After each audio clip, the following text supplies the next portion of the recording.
제가 그 중고등부 사역을 하다 보면 참 순수한 아이들을 많이 만나게 됩니다. 이 아이들이 이렇게 질문을 할 때가 있어요. 목사님, 저는 하나님을 믿지만 회개도 잘 못하고 죄를 많이 짓는 것 같아요. 어떻게 해야 되죠? 라는 질문입니다. 너무 순수하지 않습니까? 요즘 우리는 회개를 잘 안 하잖아요. 그쵸? 어때요? 당연한 건가요? 이런 아이들의 질문을 받을 때마다 저는 좀 너무 기쁩니다. 그 아이는 이 죄책감의 무게와 죄로 인한 슬픔 때문에 어려웠을 텐데 그래도 가르치는 입장의 목회자로는 너무 마음이 기쁩니다. 왜냐하면 죄책감을 가졌다는 건 회개의 시작을 할 수 있기 때문입니다. 그래서 저는 그 아이들에게 항상 칭찬하면서 오늘의 본문을 이야기합니다. 그래서 죄책감을 갖고 죄에 눌려 살아가는 이들에게 이 말씀을 전하고 싶습니다.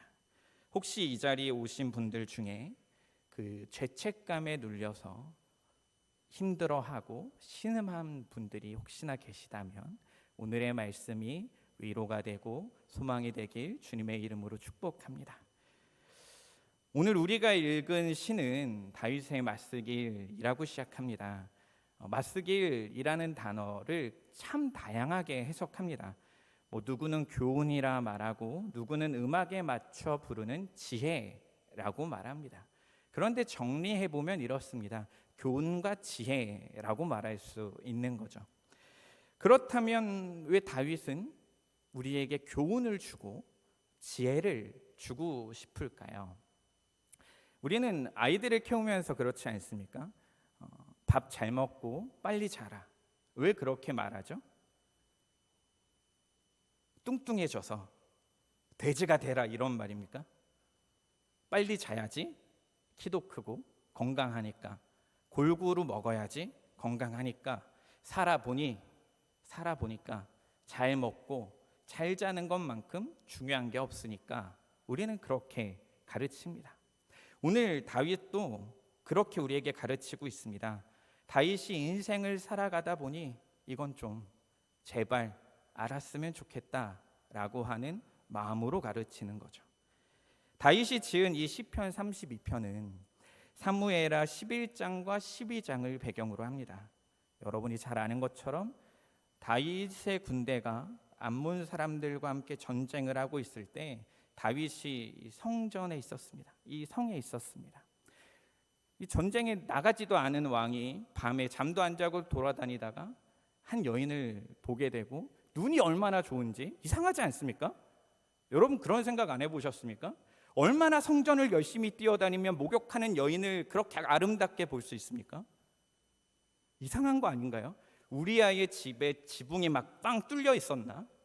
이런 생각이 들 만큼 이상한 본문입니다. 그런데 이 다윗의 눈에 그 여인이 보이게 되었습니다. 그리고 그 여인을 범하고 우리아를 전장의 끝에 내보내서 죽여버립니다.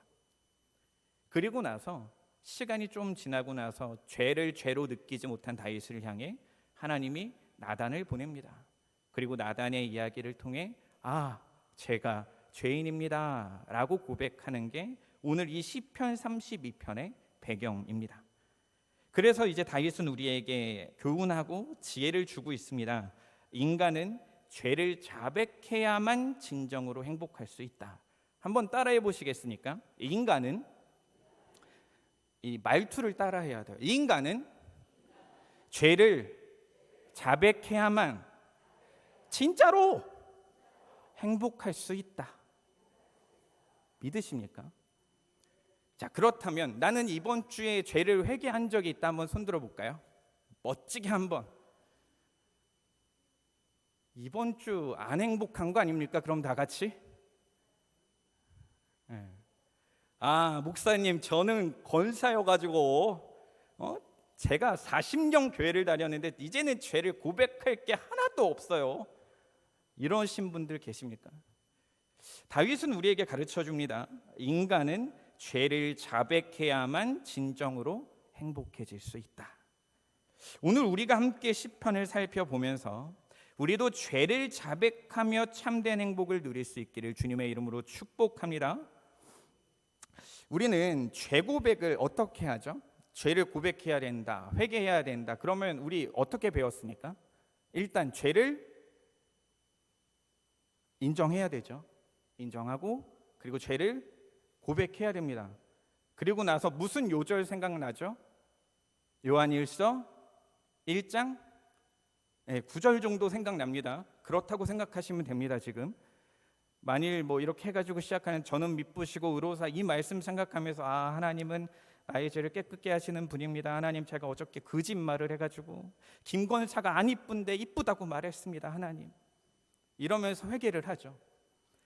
우리는 형식을 알고 있습니다. 자, 그렇다면 여러분 정말 이 회개를 잘하고 계십니까? 이 회개가 잘 되고 계시냐는 질문입니다. 대학 시절에 저는 CCC 선교단체 출신이었습니다.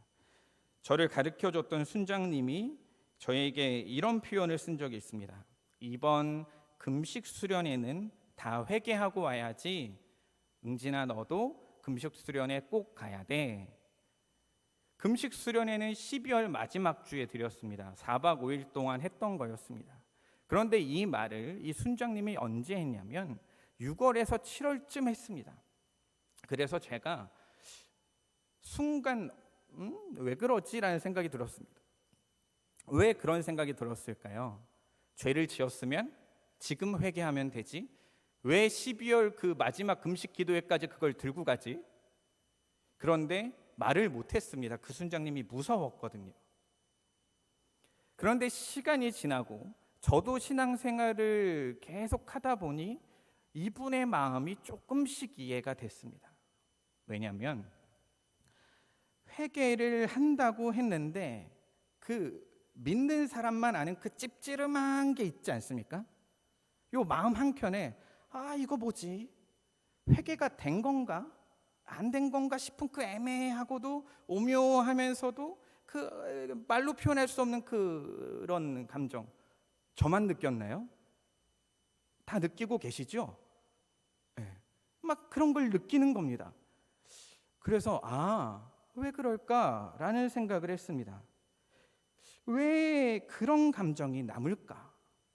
나는 죄를 지을 때마다 회개한 것 같고 나는 말씀을 의지하고 나의 모든 죄를 고백하며 하나님과의 관계를 회복하려고 노력하는데 나는 왜 좀 이 찝찝하면서도 애매하면서도 불편한 이게 남아있을까?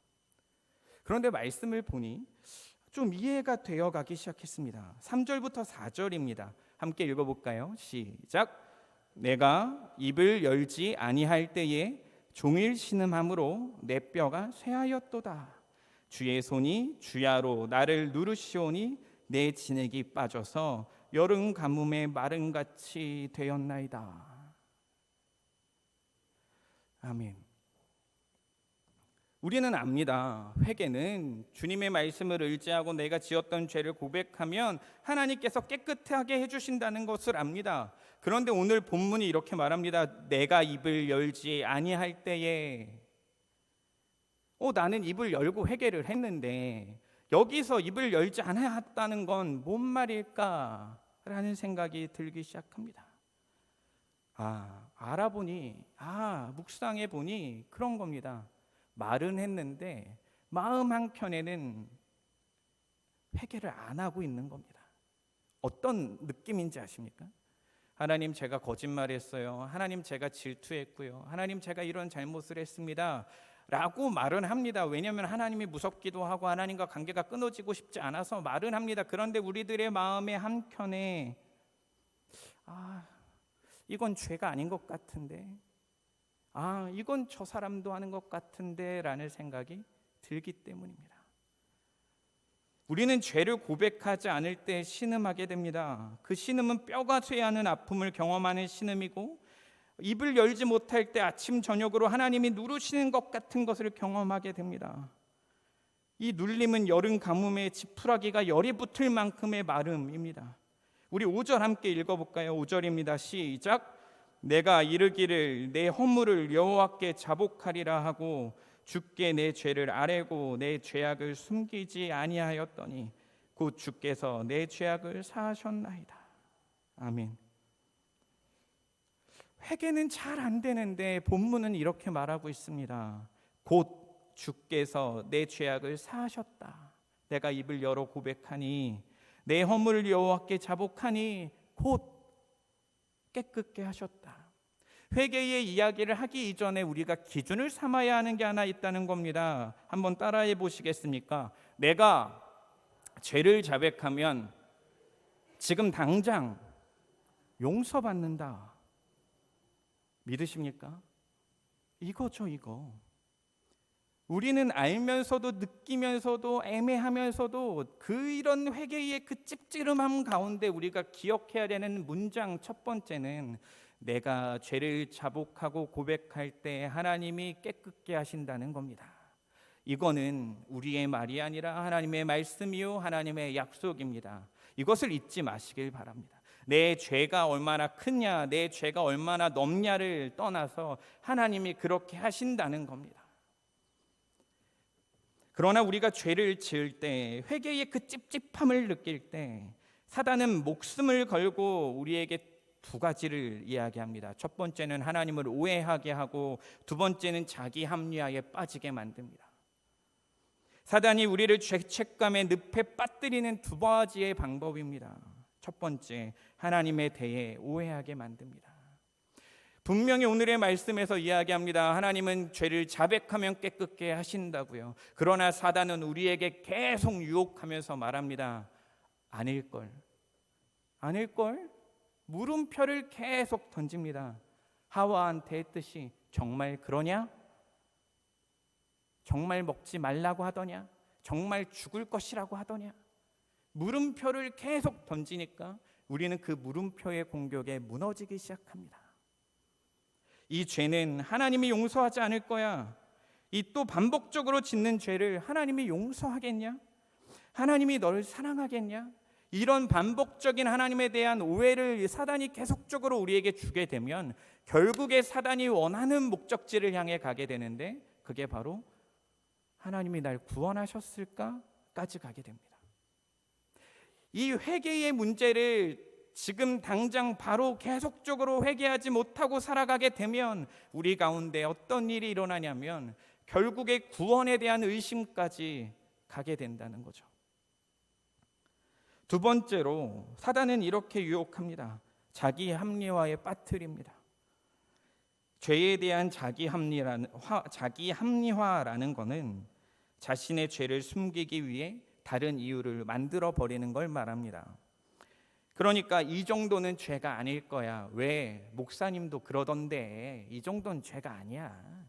에이, 우리 목사님이 그러는데 이건 죄가 아니래. 야, 저 사람도 저러고 김 권사님, 이 집사님, 이 장로님도 그러는데 이 정도는 아무렇지도 않지. 교회로 오려고 룰루랄라 차를 몰고 가고 있는데 내가 아는 장로님 차가 신호를 딱 지나서 빵 지나가는 겁니다. 아, 그럼 나도 지나가도 되겠네. 합리화를 막 만들어내는 겁니다. 사단이 우리에게 주는 이 하나님에 대한 오해와 자기 합리화를 통해 우리는 점점 죄를 고백하지 않으려고 합니다. 여러분 어떠십니까? 여러분 왜 회개가 잘 안 된다고 느껴지십니까? 죄는 하나님이 싫어하는 겁니다. 죄는 예수 그리스도께서 십자가에서 죽으셔서 우리와 함께 죽으셔서 이미 해결하는 것입니다. 그런데 우리는 이것을 잘 안 믿는 것 같습니다.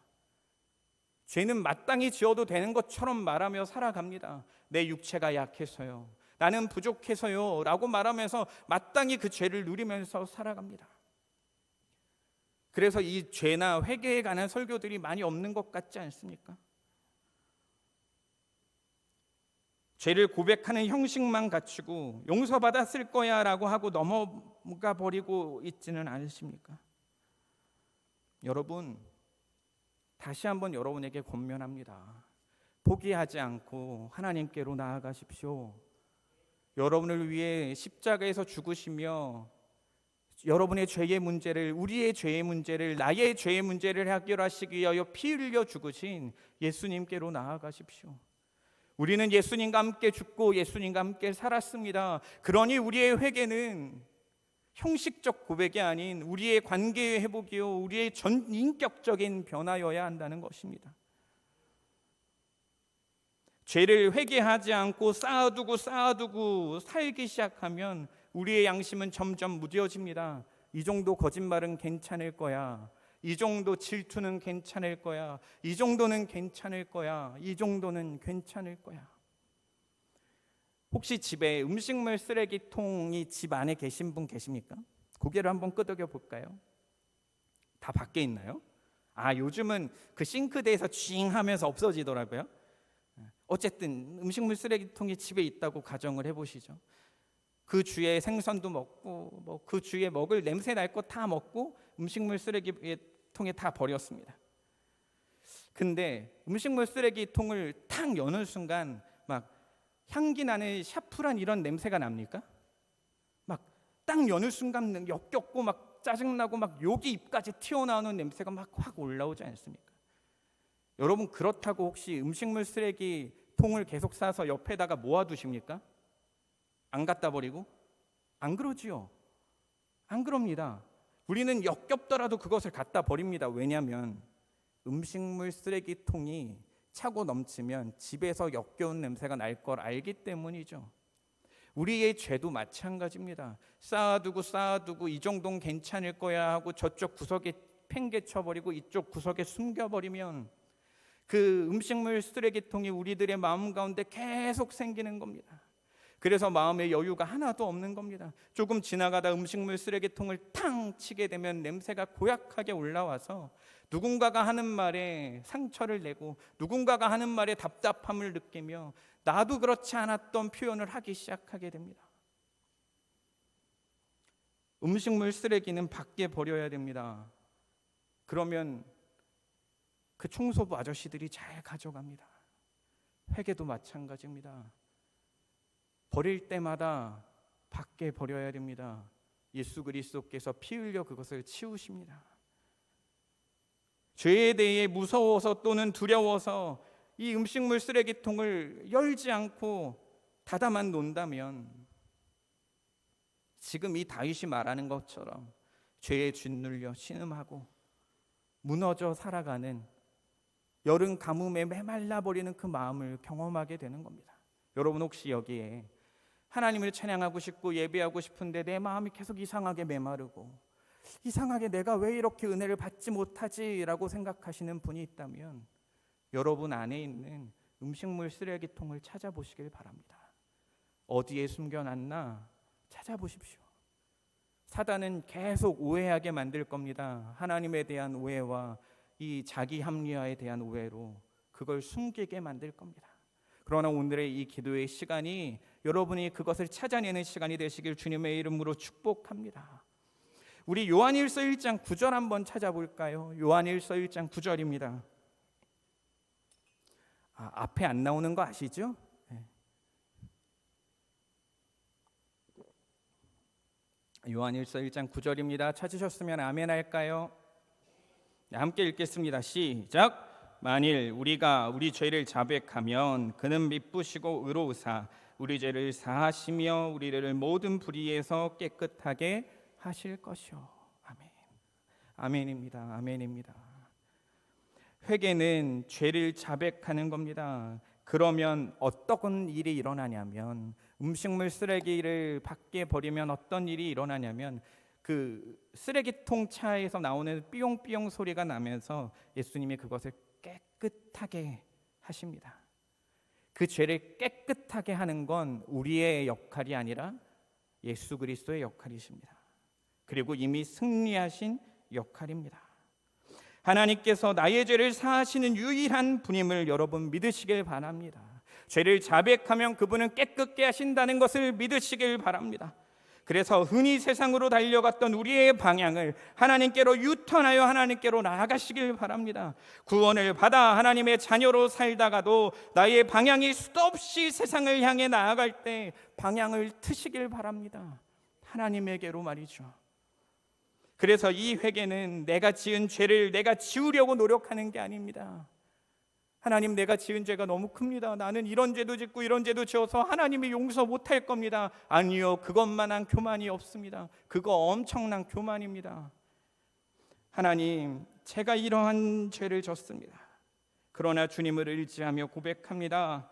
다시 주님의 뜻 가운데 살길 원합니다. 나는 가지요, 주님은 포도나무이심을 믿습니다. 이 죄로 인하여 주님과의 관계가 끊어지지 않길 원합니다.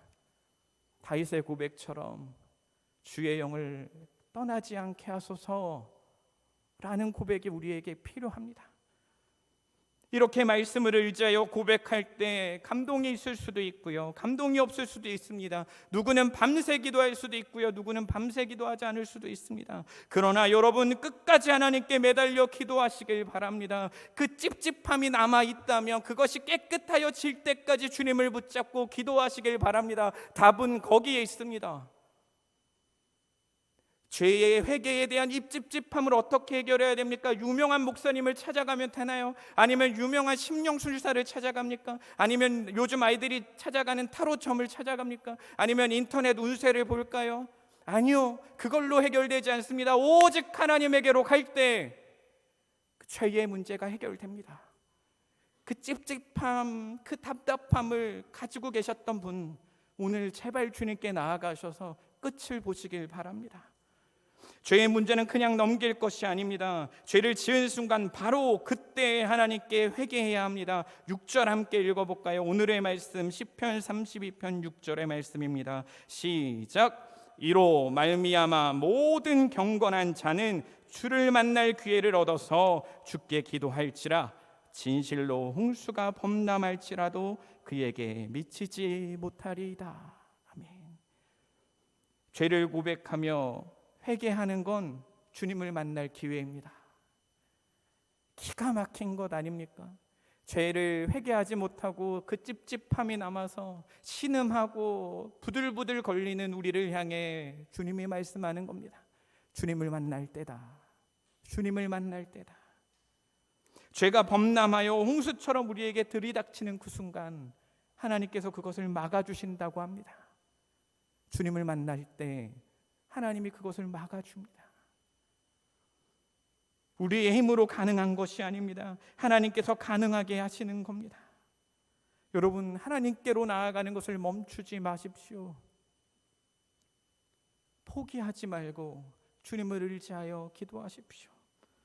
히브리서 3장 13절 우리에게 이렇게 말합니다. 오직 오늘이라 일컫는 동안에 매일 피차 권면하여 너희 중에 누구든지 죄의 유혹으로 완고하게 되지 않도록 하라. 오늘이라, 오늘이라. 회개는 오늘이라. 죄의 고백은 오늘이라. 너희 중에 누구든지 죄의 유혹으로 완고하게 되지 않도록 함께하라. 죄는 쌓이면 완고해집니다. 죄는 쌓이면 두꺼운 아스팔트가 됩니다. 그래서 누군가가 그거 죄라고 말하면 기분 나빠하고 상처받고 힘들어합니다.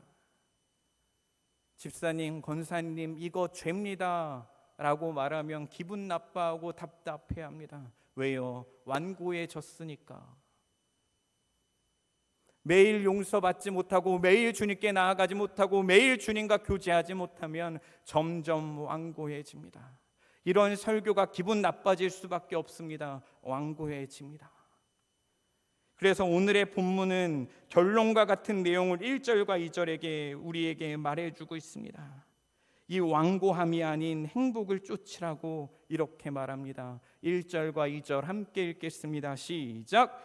허물의 사함을 받고 자신의 죄가 가려진 자는 복이 있도다. 마음에 간사함이 없고 여호와께 정죄를 당하지 아니하는 자는 복이 있도다. 원어적으로 보면 뭐라고 시작하냐면 복이 있다고 시작합니다. 조금 더 우리의 말로 표현하면 행복해라 라고 말합니다. 행복하여라 죄 용서함을 받은 이들아, 행복해라 죄가 가려진 이들아, 행복해라 여호와께서 그에 대해 부당하다고 여기지 않는 자들아, 행복해라 그 영혼에 거짓이 없는 자들아. 우리의 행복은 죄 용서 가운데 있다는 겁니다. 이렇게 완고해지고 음식물 쓰레기통처럼 그렇게 냄새나는 우리들을 향해 죄가 용서되어지는 그 참된 행복을 다윗은 말하고 있습니다. 여러분, 다윗처럼 나쁜 사람 없지 않습니까? 아니 어떻게 자기의 훌륭한 충신의 그 아내를 뺐습니까? 너무한 거 아닙니까? 그가 죄로 이 바스데바를 취한 거를 죄로 느꼈을 때 얼마나 심각한 죄책의 무게를 가졌겠습니까? 그런데 그가 죄 용서를 받고 참된 행복을 발견합니다. 요즘 세상은 행복은 주식이 올라가고 땅값이 올라가고 자녀가 좋은 대학을 가고 자녀가 취업하고 자녀가 취직하고 자녀가 승진하고 사장이 되고 모가 되고 결혼하고 자녀를 낳는 것을 행복이라고 말합니다. 그러나 성경은 오늘 우리에게 행복은 무엇이냐면 죄 용서 가운데 있다고 말합니다. 여러분 요즘 행복하십니까? 여러분 요즘 회개하십니까? 라는 똑같은 말이라는 겁니다. 여러분 행복하시길 바랍니다. 여러분 참된 행복을 누리시길 바랍니다. 우리는 그 풍성함을 누리게 되면 어떻게 고백하게 되냐면 이렇게 말하게 되는 겁니다. 7절입니다. 시작. 주는 나의 은신처이오니 환난에서 나를 보호하시고. 아멘, 아멘.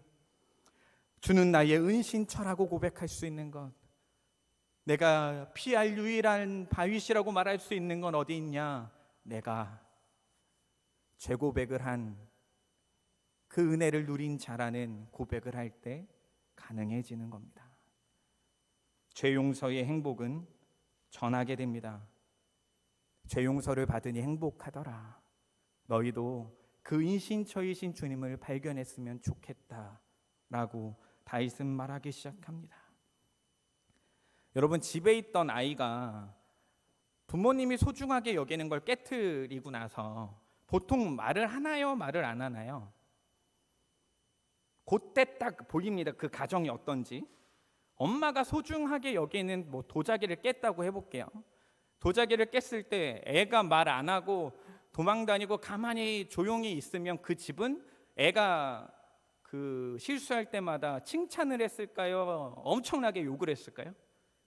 엄청나게 욕을 했을 겁니다. 그러니까 애는 아는 겁니다. 아 이거 말하면 나 오늘 죽겠구나. 말 안 하는 겁니다. 그런데 내가 실수할 때마다 잘못한 건 말해주지만 그래도 나를 품어주고 안아주는 부모가 있다면 그 아이는 말할 겁니다. 여러분 하나님과 여러분의 관계는 어떠십니까? 하나님이 여러분에게 어떤 분이십니까?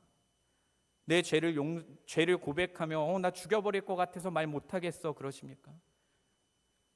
요즘 세상에 그런 사람들이 가끔 있던데 신문에 나와서 그렇지 애가 실수했다고 죽이면 신문에 나옵니다. 그러면 안 되지만 그런 사람이 대부분 없지 않습니까? 하나님도 안 그러십니다.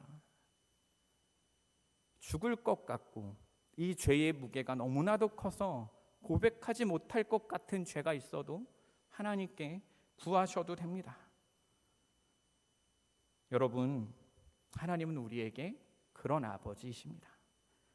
여호와를 신뢰하는 자에게는 견고한 사랑이 에워싸게 될 겁니다. 제가 이번 주 월요일 날 아이들이 수영하는 데를 갔어요. 그래서 뭘 붙이고 이제 물 위에 떠서 이렇게 허우적거리면서 레일을 왔다 갔다 하는 제 딸들을 보면서 너무 이쁘다 이러고 있었습니다. 그러면서 말씀을 잠깐 이번 주 금요일 설교를 잠깐 정리하고 있는데 아차 싶은 게 하나가 생각났습니다. 내가 왜 하나님께 회개를 잘 못할까? 라고 생각을 하고 있었던 찰나에 아이들이 수영하는 걸 봤는데 내가 물의 부력을 이렇게 물에 뜨게 하는 그 부력을 신뢰하지 않는 겁니다. 그래서 몸에 힘을 딱 주고 허우적거리면서 물속 깊이 들어가고 있는 수영 못하는 사람처럼 나는 살고 있는 겁니다. 하나님은 용서하시는 분이고 하나님은 안아부 주시는 분이고 하나님은 모든 죄를 깨끗게 하시는 분인데 나는 이 죄만큼은 하나님이 용서하지 않을 거라고, 이건 혹은 자기 합리화로 나는 이건 죄가 아닐 거라고 생각하면서 온몸에 힘을 주며 물속 깊이 빠져 들어가고 있는 겁니다. 아, 내가 하나님을 믿지 못하고 있구나 라는 생각이 들었습니다. 우리의 은신처가 되시고 든든함이 되시는 하나님을 여러분 온전히 믿으십시오. 수영을 할 때 물의 부력을 믿고 온몸에 힘을 빼듯이 우리의 죄를 용서하여 주신 하나님을 온전히 믿으시면서 고백하시길 바랍니다. 말씀을 마무리하겠습니다. 오늘의 말씀은 행복한 사람은 죄를 안 짓는 사람이 아니라 죄를 지어도 용서받는 사람이라고 다윗이 지혜의 시로, 교훈의 시로 우리에게 가르쳐 줍니다. 우리는 하나님을 믿으면 믿을수록 내 삶의 전부가 죄밖에 없음을 발견하게 됩니다. 여러분 알지 않으십니까? 처음 하나님을 믿기 시작한 그 순간 나의 죄가 바위같이 너무나도 많은 걸 보지 않으셨습니까? 그런데 그걸 회개하고 나면 이 조망만한 돌과 같은 죄의 모습을 보게 됩니다. 그리고 또 그걸 회개하게 되면 자갈 같은 죄의 모습을 회개하게 됩니다. 그리고 나서 고백하게 되어지는 거죠. 아, 내 인생은 그냥 죄구나. 하나님이 아니면 살아갈 수 없구나. 행복한 사람은 죄인이 아니라고 느끼는 사람이 아니라 나는 죄인이지만 하나님께서 용서해 주시는 것을 믿는 사람이 행복한 사람입니다. 성 어거스틴은 시편 32편을 정말 좋아했다고 합니다. 임종 직전까지 그의 침상 곁에는 이 시가 있었다고 합니다. 그리고 어거스틴은 이렇게 말했습니다. 지혜의 근본은 자신이 죄인임을 아는 것이다. 한번 같이 해볼까요? 지혜의 근본은 자신이 죄인임을 아는 것이다. 여러분, 우리는 죄인입니다.